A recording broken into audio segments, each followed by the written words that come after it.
I groggily opened my eyes and saw that the room in front of me was covered with red double happiness decorations. A half-torn calendar hung on the white wall, and the date marked on it was June 20th, 1986. Seeing that date made my heart clench painfully. So, I had been reborn to the day I married Lucas Johnson. I knew that tomorrow morning, Lucas would announce to the entire family a decision that would shock everyone. He planned to quit his job as a factory worker and dive into business. That very decision would alter my entire life. After resigning, he partnered with his first love, Evelyn Reed, to start selling clothes. Together, they became hugely successful in the clothing industry. And then, as if it were the most natural thing in the world, the two of them rekindled their romance in secret. I, on the other hand, was left carrying the title of Mrs. Johnson, living a life of solitary suffering for 30 years. I even spent over 2 decades taking care of his demanding, bedridden parents. Thinking about all this made my heart ache even more.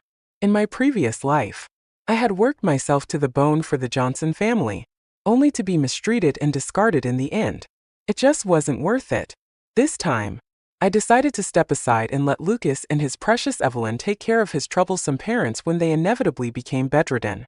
I was done playing the role of the dutiful daughter-in-law, knowing that Lucas wouldn't return home that night. I pulled up the quilt and went to sleep. Strangely, I slept exceptionally well, perhaps because I had already resolved to change everything. There was no more indecision or anxiety like in my past life. The next morning, when I opened the door, I saw Lucas and his parents sitting in the yard, as though they had never left. Lucas, at 22 years old, still had that youthful vitality. His sharp features carried a boyish charm, and his appearance alone could captivate anyone at first glance. When he saw me, his handsome brows furrowed, and the playful gleam in his eyes was replaced with a stern, warning look. Seeing his guarded expression made my chest tighten once again. I silently reminded myself not to love him anymore, and not to care about him. But after so many years of loving and following him, worrying about him had become second nature. I lowered my head and let out a self-deprecating laugh. This bad habit of mine had to change. Starting now, I knew he was worried I'd tell his parents that he hadn't come home last night, but I had already decided to separate from him, so there was no need to waste my breath on such trivial matters. Besides, even if I did speak up, what would change? His parents never took my side anyway. They thought a girl from the countryside like me was lucky just to marry into their family. So what if I suffered? Lucas's parents didn't look pleased when they saw me. I knew they were about to give me the usual lecture. Since I had already decided to leave Lucas, I didn't want to make a scene. I walked over and obediently greeted them. Mom, Dad, I'm sorry I woke up late. I'll go make breakfast now. Lucas's mom let out a cold snort. What's the use of having a daughter-in-law who sleeps in on the first day? Are you trying to starve me to death? Lucas, you'd better teach your wife properly. Lucas, feeling guilty, didn't say anything. His mom scolded me a bit more before finally letting me go to the kitchen. I kept my head down the entire time and didn't say a word. Lucas's eyes were filled with surprise, as if he couldn't understand why I didn't seize the chance to complain. Wasn't I always the one who cared the most about him? In the past, even if he came home late, I would have made a big scene, ensuring the whole yard knew about it. But now, I simply ignored him and went to the kitchen to cook. Still, I could feel his probing gaze lingering on me for a long time. During breakfast, Lucas finally made the announcement that I had been waiting for. Mom, Dad, I've decided to quit my job and start a business with Mr. Brown. Lucas's declaration immediately triggered an outburst of fury from his father. Robert Johnson, are you out of your mind? He roared. You want to quit a perfectly good job as a factory worker to become some freelance businessman? Do you have any idea how many people would kill for a stable government job? And here you are, trying to run away from it. And that so-called Mr. Brown from Guangdong. He's clearly a smooth-talking fraud. How could you even think of starting a business with someone so unreliable? Lucas wasn't fazed by his father's anger. Dad, Mr. Brown was introduced to me by Evelyn Reed, my high school classmate. How could he be unreliable? You don't know the situation. So stop making wild assumptions. Robert's face turned red with rage. Evelyn? That girl is just a naive little thing. What could she possibly know about business? Hearing his father speak poorly of Evelyn, Lucas lowered his head, visibly upset. His mother, Karen Johnson, stepped in to mediate. Lucas, don't be impulsive. What's so great about going into business? Staying at the factory is stable and secure. Besides, you and Susan just got married. How are you going to find time to focus on a business? At the mention of me, Lucas's gaze shifted to mine, and his eyes narrowed in disdain. What does being married have to do with it? Marriage doesn't mean a man can't pursue his career. A real man won't let a woman hold him back. Look around. Everyone in business is making a fortune. If I wait any longer, it'll be too late. He glared at me with resentment. Susan, let me make this clear. Don't get in my way, or I'll hate you for the rest of my life. I smirked coldly to myself. In this lifetime, I wouldn't stop him. He could go pursue his dreams for all I cared. It wasn't my problem. In my past life, I had listened to his parents and discouraged him from working with Mr. Brown, the man introduced by his first love, Evelyn. He held that against me for years, blaming me for making him miss out on a golden opportunity, even when it turned out that Mr. Brown was a scammer, and everyone who partnered with him suffered losses. Lucas never thanked me. This time, I decided to let him go ahead and face the consequences of his choices. Let him see how things would unfold when Evelyn's recommendation led to disaster. Would he still think of her as his soulmate and benefactor, like he did in the past? With this thought, I set down my chopsticks and spoke calmly. Mom, Dad, I support Lucas's decision. The room fell silent. 3 incredulous voices echoed at once. What? I paused briefly, then continued. Lucas is an adult. I trust that he has carefully considered this decision. Times are changing, and starting a business isn't necessarily a bad idea. The entire Johnson family stared at me as if I were a ghost. Lucas looked especially stunned. Ever since I came to the city 6 months ago to work and met my fiancée, I had clung to him as if my life depended on it, constantly demanding his attention. He couldn't comprehend why I was now so quick to agree with his plan to leave for another city and start a business. Before Lucas could make sense of my unexpected behavior, Robert slammed his chopsticks down on the table and bellowed. No, absolutely not. And if anyone dares to bring this up again, I'll break their legs. Despite my silence, Lucas's father's opposition meant he wouldn't get his way this time, even without my interference. After Robert stormed off, Karen sighed heavily and followed him, leaving just Lucas and me at the dining table. Lucas stared at me for a moment before letting out a cold laugh. Susan Knight, don't think I don't see through your little schemes. I raised an eyebrow, confused. What are you talking about? Lucas leaned in slightly, his sneer deepening.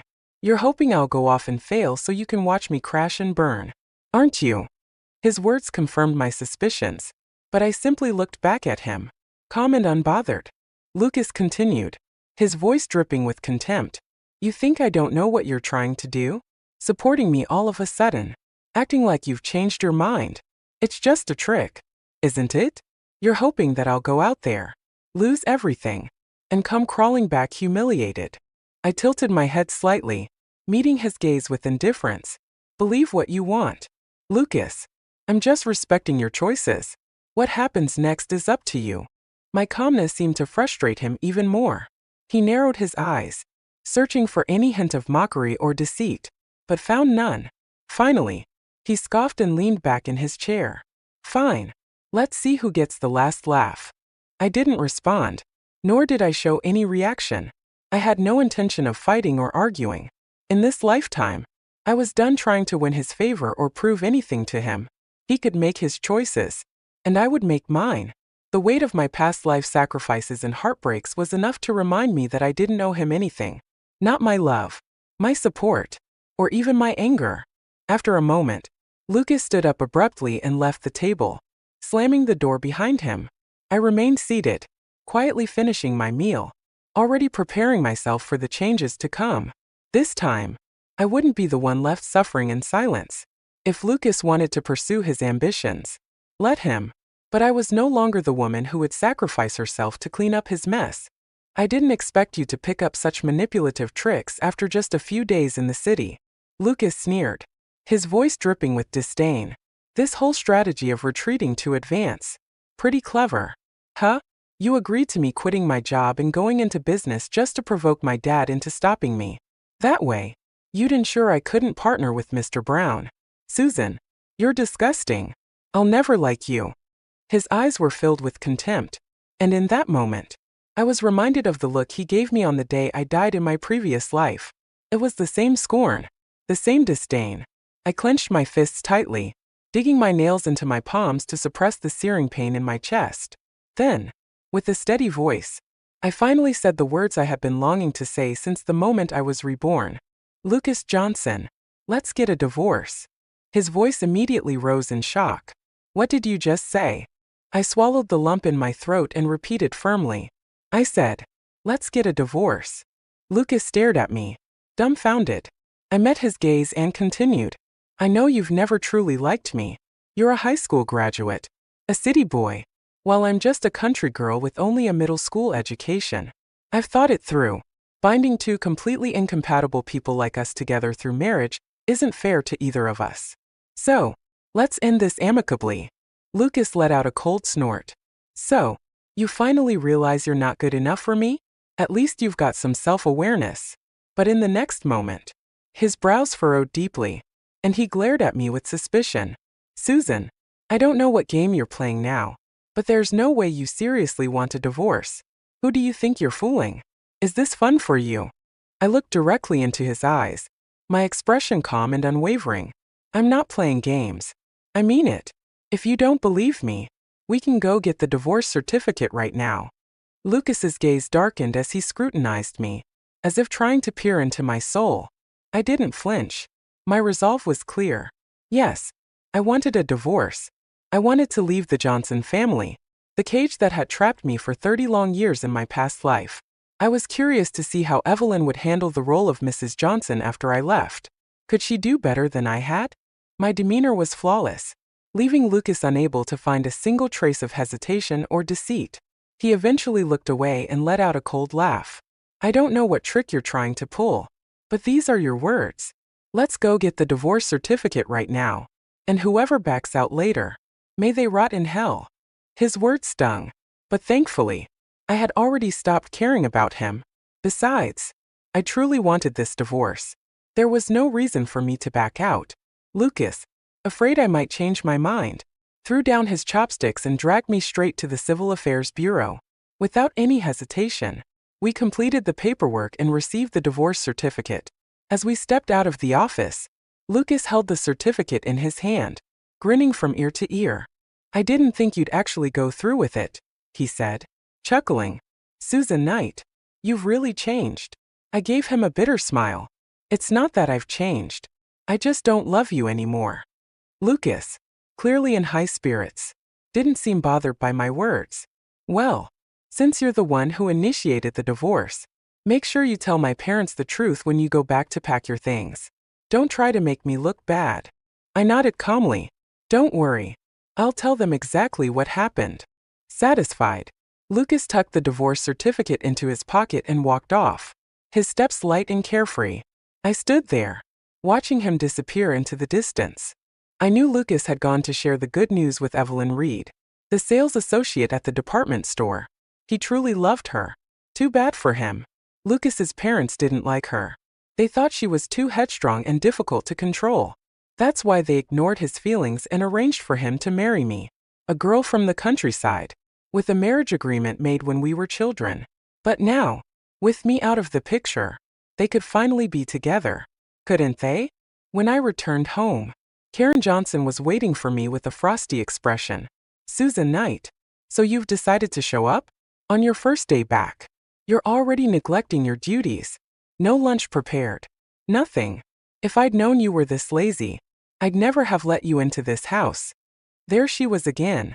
Karen had always wielded her authority as Lucas's mother like a weapon, criticizing me constantly, even in my past life. When I took care of her and Robert after their car accident, left them bedridden for over 20 years. She never said a kind word to me. It was always scolding, blaming, and berating. But now, I was no longer her daughter-in-law, and I didn't have to endure her abuse. I knew the neighbors were likely eavesdropping from their homes. curious about the commotion. I met Karen's glare head-on and said, "Karen, are you planning to eat lunch at 10 a.m.? Karen froze, startled. "What?" I continued, undeterred. "No matter how wealthy the Johnsons are, you can't waste resources like this. Eating this many meals a day, even if you're slim, the pantry will run out of food." A snicker came from somewhere nearby, a neighbor clearly amused by my jab. Karen's face flushed bright red as she pointed a trembling finger at me. "Susan, how dare you call me a glutton? You've got no respect. And calling me Karen, like I'm some stranger? No manners. No upbringing. I should have just let Lucas marry Evelyn. At least she's a high school graduate with some class. Unlike you, a middle school dropout. Now kneel and apologize, or I'll make Lucas divorce you." I almost laughed out loud at her bravado. Did she really think I was still the submissive, spineless girl she could bully? I met her gaze coolly and said, "Karen, there's no need for you to talk to Lucas about divorcing me, because we're already divorced." Karen's eyes widened in shock. I pulled the divorce certificate from my bag and held it out. "See? We just finalized it. I'm no longer your daughter-in-law. So from now on, don't expect me to cook, clean, or take care of the house anymore." Karen was speechless, staring at the certificate in disbelief. "You're really divorced? Good. Who would want you now? Lucas is such a good catch. You'll regret leaving him." Hearing the commotion, Robert Johnson rushed out of the house. He grabbed the certificate from Karen's hands and examined it carefully. The official red seal confirmed its authenticity. His face twisted in surprise as he turned to me. "Susan, did Lucas force you into this?" I shook my head and replied honestly, "No, Mr. Johnson. I made this decision myself. He doesn't like me, and staying together would only make us both miserable. Thank you for honoring the promise you made to my parents and letting Lucas marry me. But we're just not right for each other. I can't live up to the standards of being a Johnson. I'll pack my things and leave." Without waiting for a reply, I stepped into the house, quickly gathered the few pieces of clothing I had brought with me, and prepared to leave. After my parents passed away, I had no family left. When I came to the city to marry Lucas, I brought nothing but a few clothes, and now, I was leaving the same way. When I walked out of the Johnsons' gate with my bag in hand, the sunlight felt warmer than I remembered, as if it were welcoming me into a new chapter of my life. Karen grabbed my arm, her tone firm. "No, you can't leave. If you go, who will do all the housework?" Ever since I came to live with the Johnson family 6 months ago, Karen had stopped doing any chores herself. She treated my labor as a given, and now that it was cold, she was even less inclined to deal with icy water for cooking or laundry. She was desperate to keep me here. Too bad for her. I wasn't going to be their unpaid maid in this lifetime. I calmly pulled my arm away and pointed to Evelyn Reed, who had just arrived with Lucas. "Karen, didn't you say I'm uneducated and uncultured? Unfit to be your daughter-in-law? Look behind you. Your well-educated, cultured daughter-in-law is here. Don't let her slip away this time." Karen's eyes lit up when she saw Evelyn. "Evelyn, what are you doing here?" Evelyn cast a shy glance at Lucas and replied softly, "I heard Lucas and Susan got divorced, so I came to talk to them. I thought I might be able to help." Karen sneered. "Help? There's nothing to talk about. It's great that they divorced. You're too kind-hearted, Evelyn. Not like some girls from the countryside who put on airs. I thought she'd be decent, but she turned out to be sharp-tongued and petty. She's not even a fraction of you." Hearing Karen's words, I caught the faint glimmer of satisfaction in Evelyn's eyes. Lucas, on the other hand, looked at me with an unreadable expression. "So, you're really leaving? Where will you go?" Before I could answer, Karen interjected, "Who cares where she goes? Good riddance. Someone as uncultured as her should stay far away. Lucas, take Evelyn inside. Why are you still standing here?" Karen ushered Evelyn into the house, then turned back to me and barked, "Why are you still here? Regretting it now? Too late. Lucas will never take you back." Her attitude made me rethink my earlier plan to warn her and Robert about staying home in the coming months. Why should I? Let them face their destiny. I grabbed my bag and walked out of the alley, stepping into my new life. I already knew where I was going. In my past life, Lucas despised me for being a country bumpkin with no education. To prove him wrong, I had poured all my free time into studying, eventually completing all my high school courses through night school. I had even planned to take the college entrance exam, but just before the test, Robert and Karen were in a severe car accident. They were left bedridden and needed constant care. I had no choice but to abandon my dreams to take care of them. But this time, no one could stop me. With the $10 I had saved from odd jobs, I rented a small room near the night school. During the day, I sold sunflower seeds, popsicles, and sodas outside a local movie theater. At night, I immersed myself in studying. In my previous life, even while caring for Lucas's parents, I had never given up on learning. I especially loved English and math, so studying at night school felt easy and familiar. I was determined to take the college entrance exam 6 months from now. My days became progressively better. This time, people were still hesitant to do business, so I had almost no competition. My little stall in front of the movie theater was the only one of its kind. In an era when most people earn just a few dollars a month, I was making $10 to $20 a day. As my savings grew, I finally understood why Lucas had been so eager to leave his factory job in my previous life. Doing business really was lucrative. Still, I wondered if, after the changes I'd made, Lucas and Evelyn had gone into business with that con man, Mr. Brown. I wouldn't have to wait long for an answer. One day, while I was selling snacks outside the theater, I suddenly heard a familiar voice. "Susan, what are you doing here with the stall?" I looked up and saw Evelyn Reed standing in front of my stall, dressed in a white dress. Her face was a picture of surprise. "Susan, I thought you went back to your hometown. I didn't expect to find you here, selling things on the street. You must be having a really hard time to resort to this. How much money can you even make selling popsicles for 5 cents each? Why not come work with Lucas and me selling clothes? We're looking for a sales assistant." It wasn't until she finished speaking that I noticed Lucas and Mr. Brown standing behind her. So it seemed that without me in the way, Lucas had indeed gone into business with Mr. Brown in this lifetime. Lucas frowned as he stepped closer. "What are you doing here? Selling things on the street? Aren't you embarrassed?" His words caught me off guard. I hadn't expected him to be so narrow-minded. I used to think Lucas was different from most people. Someone with courage and vision to quit his secure factory job to start a business. But hearing him talk now, I couldn't help but question how he ever managed to succeed in the past. Perhaps he was just a pig who happened to catch the wind. I replied calmly, "I'm not stealing or cheating. I earn money with my own hands. Why should I be embarrassed?" Lucas's expression darkened at my response, and he sneered. "A few days away from me, and you've become so sharp-tongued. Looks like someone's true nature is finally showing. Evelyn, don't bother offering her a job. We can't use such a bitter person as a sales assistant." Mr. Brown nodded in agreement.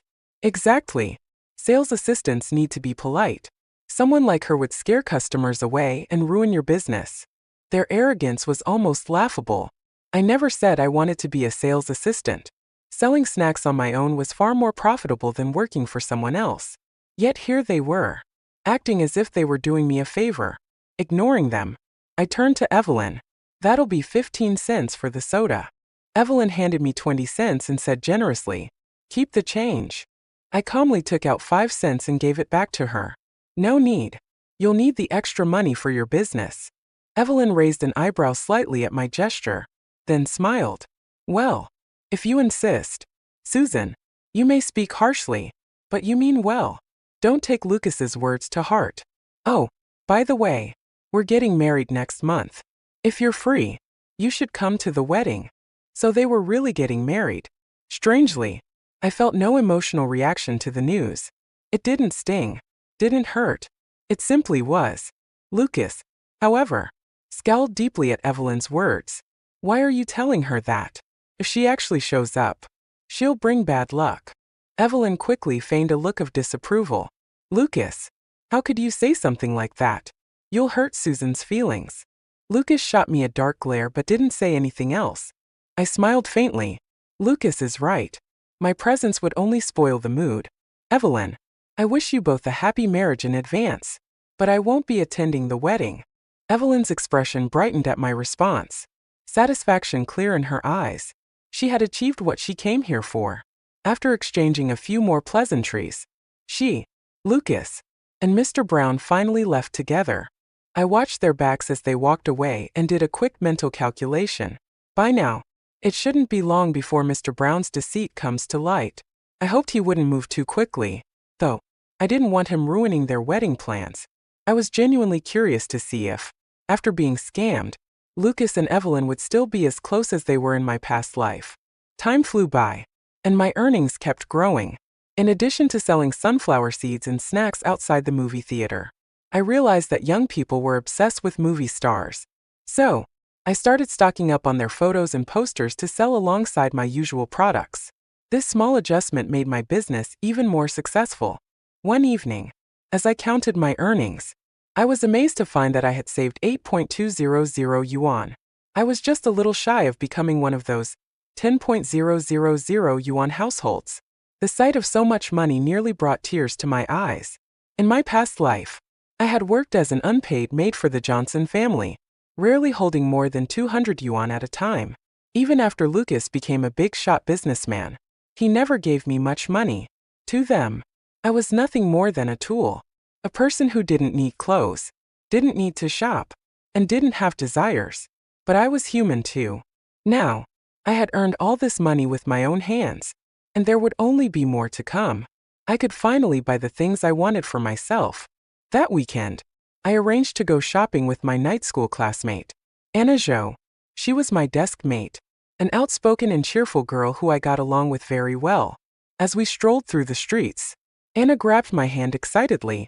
"Susan, you have to buy a few dresses today. Your figure is amazing, and it'd be such a waste not to show it off." I patted my plump wallet and nodded. "All right, I'll follow your advice." This time, the department store was still the main place for people to shop for clothes. However, their selection was monotonous, and their designs didn't appeal to many young women. On our way there, we came across a bustling clothing shop packed with customers. The store was full of the latest trends: denim jackets, flared pants, and floral dresses. "Wow, is this the famous Golden Phoenix clothing store everyone's been talking about?" Anna exclaimed. "Susan, we have to check it out." Before I could reply, Anna pulled me into the store, where we immediately ran into Karen Johnson. She froze when she saw me, then raised her voice. "What are you doing here? Do you think you can afford clothes like these? Get out. Stop taking up space. Can't you see how crowded it is?" Yes, the Golden Phoenix clothing store was owned by Lucas and Mr. Brown. Thanks to their collaboration, they had opened this store more than 6 months earlier than they had in my previous life. Anna's face flushed with anger at Karen's words. "What's wrong with you? How can you judge someone without even knowing them? How do you know we can't afford these clothes?" Karen raised her eyebrows and sneered. "I don't know about others. But her? Of course. I know her. She's just a country girl working odd jobs. How much can she earn in a month? One denim jacket here costs dozens of yuan. Do you think someone like her can afford that?" I almost laughed at Karen's arrogance. She still thought I was the same Susan from before. What she didn't know was that I could easily afford anything in her store now, but I wouldn't waste my money on their products. Those clothes would fade, shrink, and lose shape after just a few washes. Let her enjoy her pride for a few more days.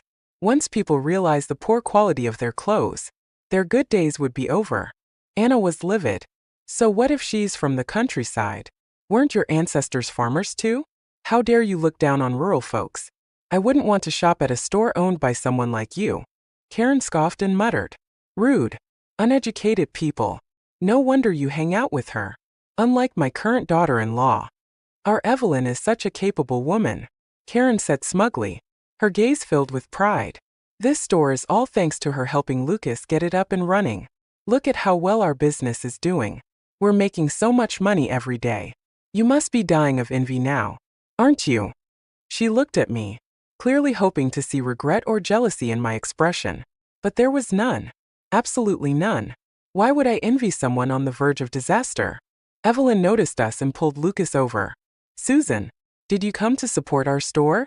she said with a sweet, self-satisfied smile. "But our clothes are a bit expensive. I'm afraid they might be out of your budget." Lucas gave me a disdainful once-over and added coldly, Susan Knight, we're not on the same path anymore. Don't come here and disrupt our lives. The clothes here aren't something you can afford. Evelyn lightly patted Lucas on the arm and said, Don't be so harsh. At least show Susan a little respect. She's with her friend. Hearing this, Anna Jo couldn't hold back her anger. What kind of green tea nonsense is this? She snapped. Susan, let's go. Even if we had money to spare, I wouldn't waste it on people like them. Karen laughed mockingly. Go on. Then. Don't get in the way of my business. Shoo, you penniless peasants. Once we left the store, Anna continued ranting, especially after realizing that Lucas was the ex-husband I'd told her about before. She unleashed a torrent of curses at him, sparing no words. This family is disgusting. Susan, how are you not furious right now? I smiled faintly. What's there to be angry about? I don't care about them at all anymore. Getting mad over them would only pollute my mood. Anna, we came out today to enjoy ourselves. Let's not let them ruin our day. Anna gave me a serious look, then suddenly burst into laughter. That's why I admire you. Susan, your attitude is inspiring. You're right. Why let trash ruin our mood? Let's keep shopping. We headed toward the department store, but as we passed the Golden Phoenix, we noticed a small, inconspicuous clothing store across the street. Curious, we decided to check it out. Despite the modest size of the store, the clothes inside were surprisingly nice. They had denim jackets and floral dresses, just like the Golden Phoenix, and the designs weren't any less trendy. But while the Golden Phoenix was packed with customers, this store was eerily quiet in comparison.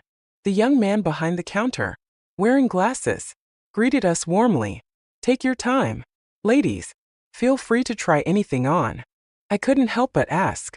Your clothes are just as nice as the ones across the street. Why is your business so much slower? The man scratched his head helplessly. That's exactly the problem. They're similar. But compared to the store across the street, my prices are higher. The truth is, these clothes cost me a lot to source. With the shipping fees, rent, and other costs, I'm barely breaking even at these prices. I have no idea how they're able to sell their clothes so cheaply and still make a profit. The man let out a heavy sigh. I'm about to lose everything. Ladies, if there's anything you need, take it now. After today, I'm closing this store for good. I can't keep it open any longer. If I don't shut down, I won't even be able to pay the rent. I ran my hand over the clothes on the rack, noticing the excellent quality of each piece. It would be a shame if the store closed, especially since it only needed to hang on a little longer. Golden Phoenix was bound to collapse soon. An idea suddenly struck me. What if you don't close? We could partner up and run the store together. The man's head shot up in surprise. Partner up? Are you serious? I'm losing so much money I might as well jump into a river. And you want to partner with me? I picked up a high-quality floral dress and replied firmly. Yes, I'm serious. Your merchandise is good. And your suppliers are reliable. I can invest to keep the store open. I thought of the elegant, upscale women's boutiques I'd seen in shopping malls in my past life and added, maybe we could even renovate the store to attract more customers. At first, the man was skeptical, but when I pulled out a wad of cash, his doubt disappeared. We discussed the terms and agreed to split the store's shares 50-50. Anna, who had been silently watching, was stunned. Wait a minute. Don't leave me out. I want in too. Her enthusiasm made me smile. Anna's father was the head of the local commerce bureau, and her mother was a deputy manager at the department store. With her connections, getting licenses and permits would be a breeze. Since she was genuinely interested, I was more than happy to include her. Anna didn't want to invest much, so we decided on the following split. Anna would take 20% of the shares, while the man and I would each keep 40%. When we started drafting the formal contract, it occurred to me that I didn't even know the man's name. Sorry, I said sheepishly. I got so excited earlier that I forgot to introduce myself. I'm Susan Knight. The man chuckled. I'm Victor Success. Victor Success? From Hawthorne Alley. Victor nodded. That's me. Do you know me? I shook my head and then nodded, a smile creeping across my face. How could I not recognize the name Victor Success? In my past life, he had been even more successful than Lucas, becoming one of the wealthiest men in the region. He was also Lucas's sworn rival. Lucas hated him so much it made his teeth ache, but he could never outdo Victor. He had no choice but to watch Victor rise to prominence. I couldn't help but laugh to myself. What were the odds that I'd accidentally choose Lucas's biggest rival, and a future tycoon, as my business partner? It seemed like leaving the Johnson family had brought me nothing but good luck. Once the contract was finalized, the three of us got to work. Anna took charge of getting permits and supplies, while I provided the funding and handled the renovation plans.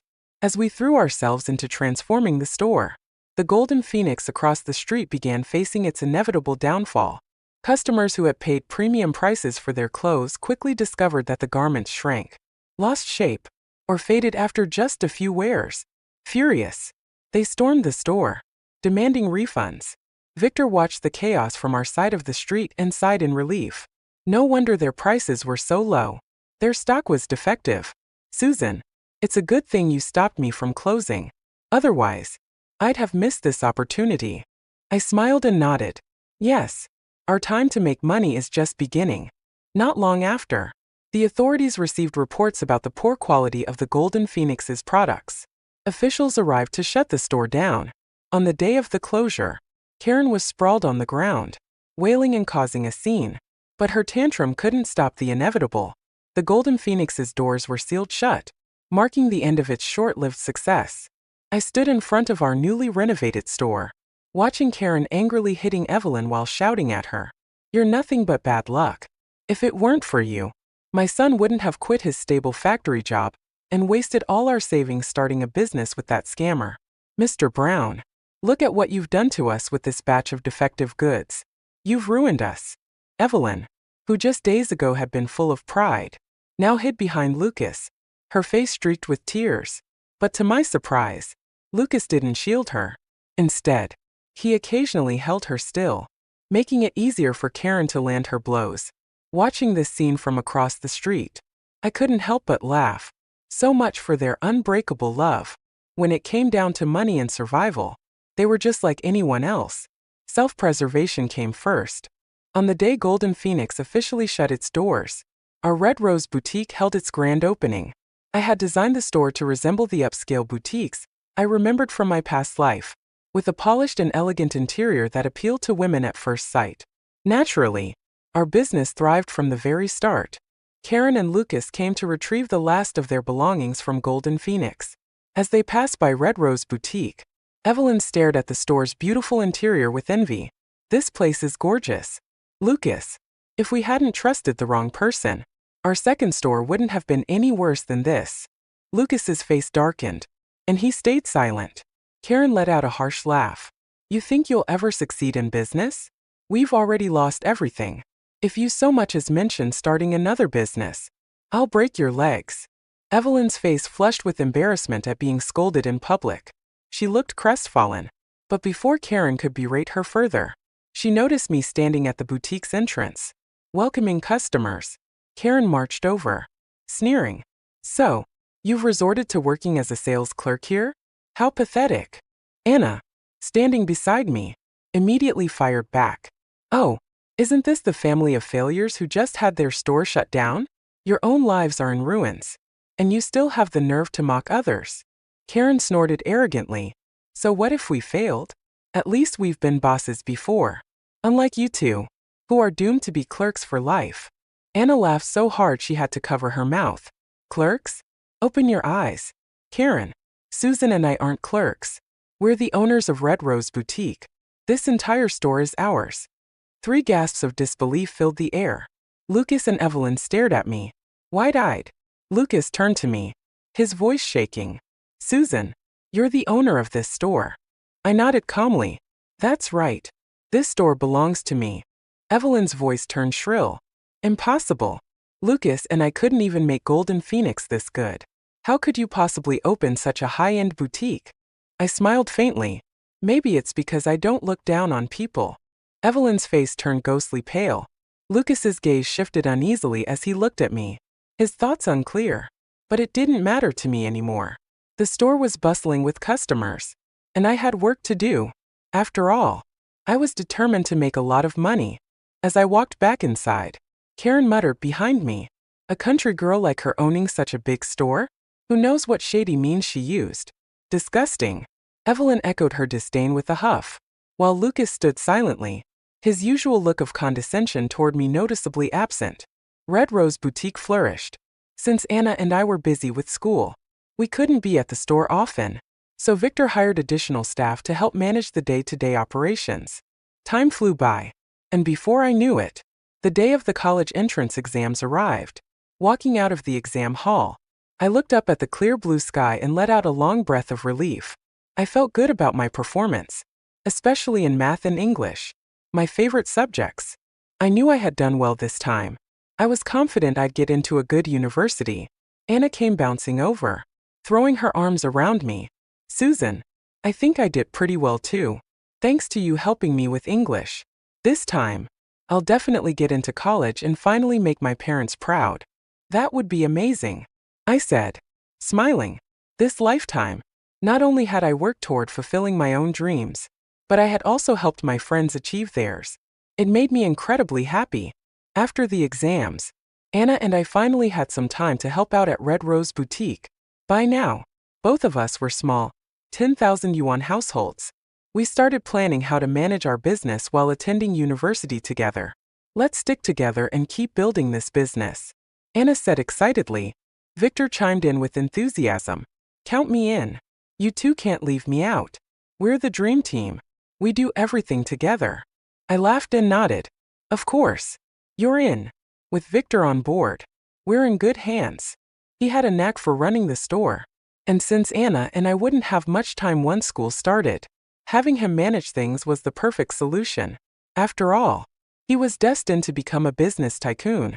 Life was becoming more comfortable with each passing day, but some people just couldn't stand seeing others succeed. One morning, I headed to the store to open up, only to hear Anna and Victor yelling furiously from afar. "Who the hell did this? If I find out, they're dead," Anna screamed. Hurrying to the store, I was met with a horrifying sight. The front of the store had been doused in filth, with vulgar graffiti scrawled across the walls and doors. Rage coursed through me, making my entire body tremble. Anna grabbed my hand. "Susan, don't look. It's just jealousy. This has to be your awful ex-mother-in-law's doing." I clenched Anna's hand tightly. "I know it's her. There's no one else it could be. And I won't let her get away with it." I called the police. Anna's uncle, the local police chief, didn't take kindly to hearing that someone had deliberately targeted his niece's store. Within 3 days, they had evidence and hauled Karen into the station. When offered the chance to mediate, I refused. Karen was sentenced to 15 days in detention. Lucas showed up with reddened eyes, pleading with me. "Susan, we were once husband and wife. Can't you forgive her just this once?" I thought of all the cruel words he had thrown at me in my past life and sneered. "Lucas, there's no bond between us anymore. And I owe you nothing. Your mother's actions deserve punishment." Karen wailed loudly. "You filthy wench. I was right about you. How else could a country bumpkin like you own such a nice store if you weren't doing shady things?" I looked at her coldly. "Keep shouting. Slander me all you want. I don't mind letting you stay locked up longer. Who knows? Maybe you'll end up serving a full sentence." Karen faltered, her voice dying down.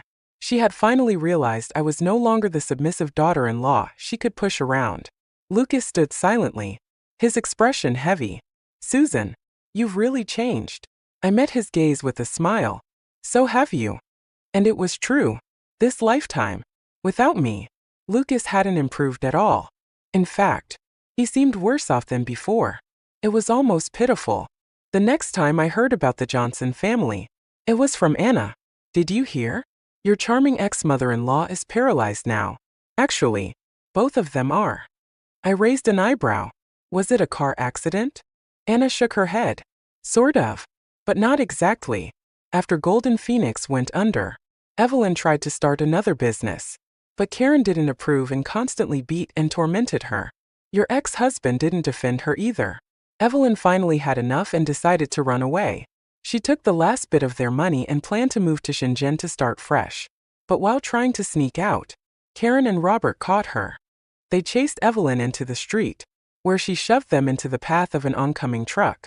The collision left both of them paralyzed. So that's what happened. I thought they might avoid their fate since the accident hadn't occurred before my college exams this time around. But in the end, nothing had changed. They were still paralyzed. And it was all thanks to their beloved daughter-in-law, Evelyn. With Lucas's blind devotion to his parents, he was now stuck caring for them for the rest of his life. A month later, my college entrance exam results were released. Both Anna and I did well, and we applied to universities in Shanghai, the future international metropolis brimming with endless opportunities. I was determined to seize every single one of them. When our acceptance letters arrived, Anna and I were sitting in Red Rose Boutique, discussing business expansion plans with Victor. We were brainstorming ideas to start a renovation company, inspired by the success of our boutique. As housing development grew in the future, renovation businesses would boom alongside real estate. Our boutique's stylish interior had already attracted clients asking us to design their stores, making this the perfect next step. I held my red acceptance letter in one hand while talking with Anna about potential locations for the new business. Suddenly, Lucas appeared, pushing his paralyzed parents in wheelchairs. His eyes were red as he looked at me. "Susan, I'm sorry. I was wrong. Can you come back?" I froze, taken aback. Before Lucas could say anything more, Karen burst into tears. "Susan, I was wrong. Evelyn is useless. She's nothing but a pampered city girl who doesn't know how to take care of anyone. Your father-in-law and I are in such a terrible state, and she can't even cook for us. I've already kicked her out. Please, come back and be our daughter-in-law again. Without you, our family has only gone downhill. You're our lucky star. I'm begging you to come back and take care of us." Lucas added sincerely, "Susan, please. I've realized that you're the only one I truly love." Their audacity made me laugh out loud. Get lost. Do you really think I'd come back to be your unpaid maid again? Karen's eyes bulged with anger. How can you speak to me like that? Susan, divorced women don't have many options, especially rural ones like you. No education, no class. Even if you have some money now, people still look down on you. We're willing to take you back. You should be grateful. I smirked. Take me back? Karen, I'm a college student, the owner of this boutique, and a wealthy, educated woman. I don't need your pity. You want me to return and be your servant? Dream on. Now get out of here." Lucas pushed his parents away, his face pale and full of despair. He couldn't understand how I had transformed into someone so successful after our divorce. It was as if I were a completely different person. As I watched them leave, I smiled faintly. The man I had once looked up to now had to look up to me. How satisfying. In September, Anna and I started college together, while continuing to work with Victor on our businesses.